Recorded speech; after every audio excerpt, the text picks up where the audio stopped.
ഈ ദിവസങ്ങളിൽ വളരെയധികം കേട്ടുകൊണ്ടിരിക്കുന്ന UFO അഥവാ അൺഐഡൻറ്റിഫൈഡ് ഫ്ലൈയിങ് ഓബ്ജക്ട്സ്, ആകാശത്ത് ദൃശ്യമാകുന്ന നിഗൂഢ വസ്തുക്കളാണിവ. തിരിച്ചറിയാനാകാത്ത അജ്ഞാതമായ പറക്കുന്ന വസ്തു. ശാസ്ത്രത്തിനും മനുഷ്യർക്കുമിടയിൽ ചോദ്യമായി നിൽക്കുന്ന ഇവ ഭൗതിക ശാസ്ത്രത്തെ വെല്ലുവിളിക്കുന്നു എന്നാണ് പെൻറ്റഗൺ നടത്തിയ ഒരു പഠനത്തിൽ പറയുന്നത്. അന്യഗ്രഹ ജീവികൾ ആണെന്നും അല്ലെങ്കിൽ അന്യഗ്രഹ ജീവികളുമായി ഇവയ്ക്ക് ബന്ധമുണ്ടെന്നും പറയുന്നവരും ഉണ്ട്. ഭൂമിയിൽ ജനിക്കാത്ത, ഭൂമിക്ക് വെളിയിൽ നിന്ന് വന്ന ജീവശകലങ്ങളാണിവ. ബ്രിട്ടീഷ് ഫിസിസിസ്റ്റ് ആൻഡ് കോസ്മോളജിസ്റ്റ് ആയ സ്റ്റീഫൻ ഹോക്കിൻസിൻ്റെയും American astronomer and planetary scientist ആയ കാൾ സാഗൻ്റെയും അഭിപ്രായത്തിൽ ഭൂമിക്ക് പുറത്ത് ജീവൻ ഇല്ലാതിരിക്കാനുള്ള സാധ്യത വളരെ കുറവാണ്. ജീവൻ്റെ അടിസ്ഥാനമായ ജലം ചില ഗ്രഹങ്ങളിൽ ഉള്ളതായി അറിവ് കിട്ടിയിട്ടുമുണ്ട്. അന്യഗ്രഹ ജീവികൾക്ക് മനുഷ്യനെ കാണാൻ പറ്റും.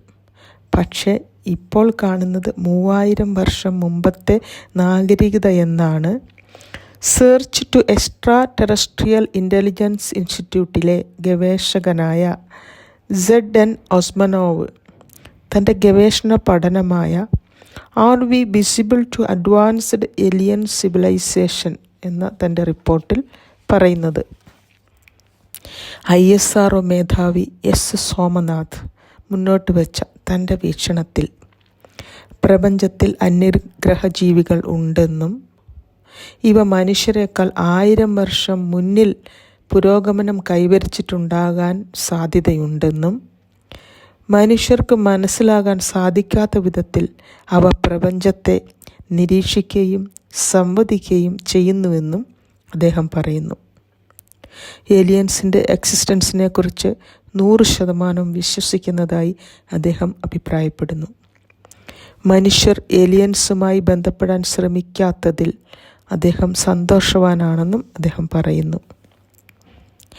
Pentagon all domain analogy resolution ഓഫീസിൻ്റെ 2023 വരെ ഡയറക്ടർ ആയിരുന്ന സീൻ കിർക്ക് പാട്രിക്, അതുപോലെ ഹാർവാർഡ് യൂണിവേഴ്സിറ്റിയിലെ ആസ്ട്രോഫിസിസ്റ്റ് ആയിരുന്ന അവി ലോബ്, ഇവർ UFO ദൃശ്യങ്ങളെക്കുറിച്ച് ഭൗതികശാസ്ത്രവാദത്താൽ ന്യായീകരിക്കുകയാണ് ചെയ്തിട്ടുള്ളത്. അവി ലോബ് ഇദ്ദേഹം ഒരു എലിയൻ ഹണ്ടർ കൂടിയാണ്. He has a chip in his shoulder. American aviator ആയ Kenneth Arnold 1947 June 24 aircraft fly ചെയ്യുമ്പോൾ UFO കണ്ടതായി അവകാശപ്പെടുന്നതിനാൽ ഈ ദിനമാണ് UFO ദിനമായി ആദ്യം ഒബ്സർവ് ചെയ്തിരുന്നത്. ന്യൂ മെക്സിക്കോയിലെ റോസ്വെല്ലിൽ 1947 ജൂലൈ 2 UFO ക്രാഷ് ഇൻസിഡൻറ്റ് ഉണ്ടായി. വില്യം ബ്രെഡൽ എന്ന ഫാം ഉടമസ്ഥൻ തൻ്റെ പറമ്പിൽ ചിതറിക്കിടക്കുന്ന അവശിഷ്ടങ്ങൾ UFO തകർന്നതാണെന്ന് അവകാശപ്പെടുന്നു. ജൂലൈ 2 ഉണ്ടായ ഈ സൈറ്റിങ്സ് വളരെ നോട്ടബിൾ ആണ് എന്നതിനാൽ പിന്നീട് ഈ ദിനം UFO ദിനമായി ഒബ്സർവ് ചെയ്യാൻ തീരുമാനിക്കുകയാണുണ്ടായത്. വേൾഡ് UFO ഡേ ഓർഗനൈസേഷൻ ആണ് ഇത് ഡിക്ലെയർ ചെയ്തത്. 2001 ടർക്കിഷ് UFO റിസർച്ചർ ആയ ഹക്ടാൻ അക്ഡോഗാൻ ആണ് first world UFO day observe ചെയ്യാൻ മുന്നോട്ട് വന്നത്.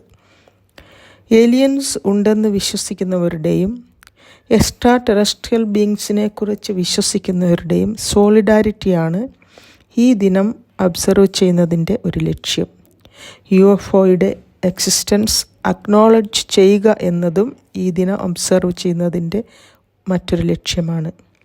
V are not alone in this universe, അതായത് നാം ഒറ്റയ്ക്കല്ല ഈ യൂണിവേഴ്സിൽ എന്ന് എല്ലാവരെയും ഓർമ്മപ്പെടുത്താനും ഈ ദിനം ഒബ്സർവ് ചെയ്യുന്നതിലൂടെ ലക്ഷ്യമിടുന്നുണ്ട്. ഇനി ഏലിയൻസിന് സ്പിരിച്വൽ വേൾഡുമായി എന്തെങ്കിലും ബന്ധമുണ്ടോ? ഇതിനെക്കുറിച്ച് പിന്നീട് മറ്റൊരു വീഡിയോ ചെയ്യുന്നതാണ്.